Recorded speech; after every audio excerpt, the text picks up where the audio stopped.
What's going on, everyone? I'm Ivan, and on this video we're going to cover what is mind and muscle connection and how you can achieve it. So if that sounds interesting, let's get straight to the point.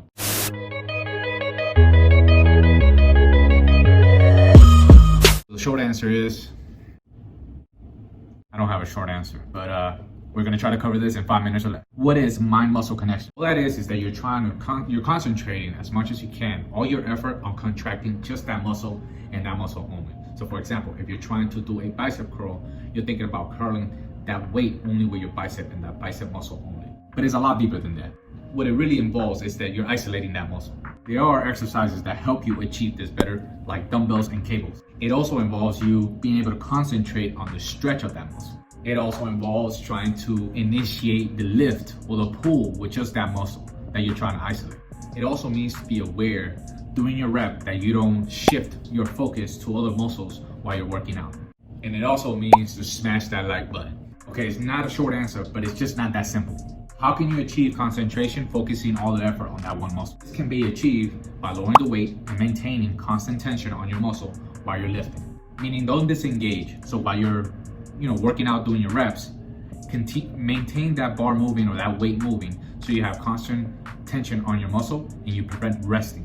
For example, if you're doing a bench press and you pause at the top, then you're resting at that point. Instead, you're just moving the weight up and back slowly, controlled, but you're constantly moving so you maintain constant tension on your muscle. This, of course, is to help you have a better mind to muscle connection and be able to feel that pump. We also talked that it involves you being able to initiate that exercise with that muscle. Meaning if you're doing a lat pull down, you want to initiate with your lats. And if you're doing a bench press, you want to initiate with your chest. So I think this can be mastered after you've learned how to maintain constant tension on your muscle.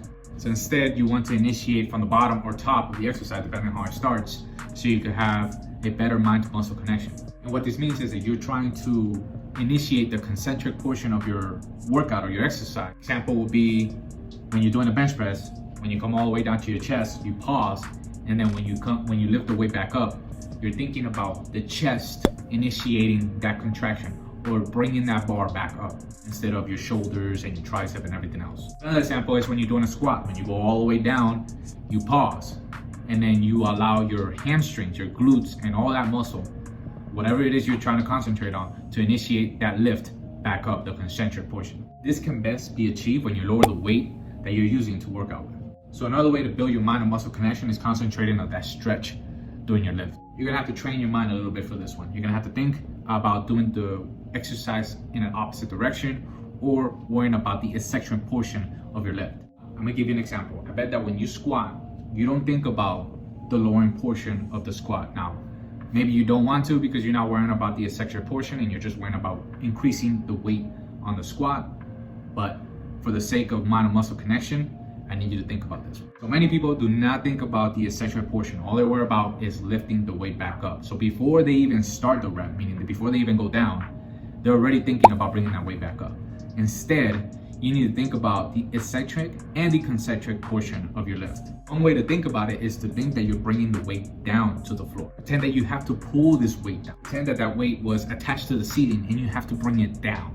That being said, you'll be concentrating in the eccentric portion of that lift.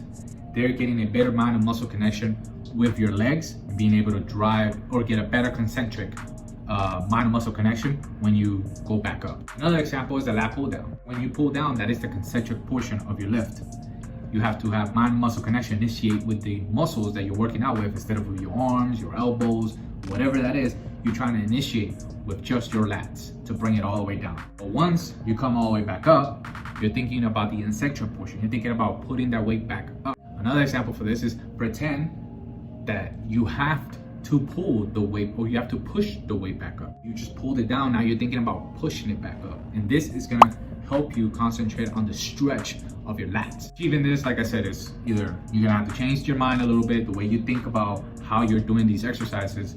One, controlling your eccentric portion, your negative portion of all your lifts, and also lowering the weights. This is somewhat hard because after you start getting tired, meaning you're on rep 8 or rep 10, you start getting fatigued and you start losing that concentration overall, because now you're not only concentrating on your concentric but also your eccentric portion of the lift. For you not to lose the concentration that you have with the mind muscle connection, best thing you could do is do not think about the amount of reps you're doing. A lot of people get in their head that they need to get 12 reps. So they're thinking about doing 12 reps. And then in that effort of trying to get 12 reps, you lose your mind and muscle connection, because at this point, you're just worrying about getting the weights from point A to point B. Instead, you want to think about the lift itself. And again, this is going to have to be the way you think. You're going in there to work out your muscle. So you need to go in there always focusing every effort to working out that muscle.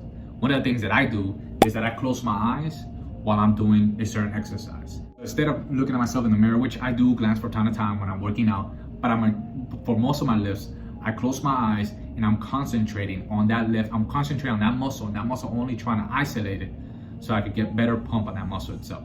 There's one problem with all of this. It's not really a problem, but it is a problem for those young lifters out there. You're just not gonna be able to push as much weight due to the concentration, due to the fact that you're trying to isolate that muscle. When you truly commit to that mind-muscle connection, unwillingly, your reps become slower because you're trying to concentrate on that muscle much better. And then also your form is much better because you're doing it slower, you're concentrating on that muscle only. So you can't really just worried about pushing the weight from point A to point B. If you can get past all that, a lifting program that is focused on your mind to muscle connection can lead to greater results in muscle hypertrophy, meaning bigger muscle size. I just want you to keep in mind that working for strength is also necessary to break through plateaus during your programs, and that you have to incorporate everything that I've taught basically on this channel, like progressive overload, proper nutrition, rest, etc. All right, that was it, straight to the point on what is mind to muscle connection and how to achieve it. If you would like to learn more, check my homepage where you can see similar videos like this one. And if you like what you see, go ahead and subscribe. If you like this video, go ahead and give this video a thumbs up, share this videos, and leave me a comment below. Let me know what you guys would like to see next. I'll see you all next time. Instead, think that you had to bring that weight down to the deck.